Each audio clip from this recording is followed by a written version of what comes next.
Do's and don'ts regarding hymenoplasty.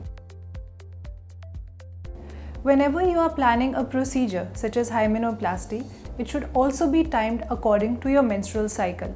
So the best time to do it is once you have finished with your periods, suppose 2 to 3 days after it, or when you have at least a week to 10 days gap before your next cycle. It is important to give enough time for the tissues to heal, as it is a surgical procedure. Post-procedure care after hymenoplasty. Hymenoplasty is a surgical repair of your delicate hymen. So there are stitches involved which are completely absorbable. But it is important to give your body a period of 4 to 6 weeks time till this gets completely healed. Therefore, in that healing period, for about a month to 6 weeks, no form of sexual activity should be done, and excess of workout such as cycling, swimming, gymnastics must also be avoided.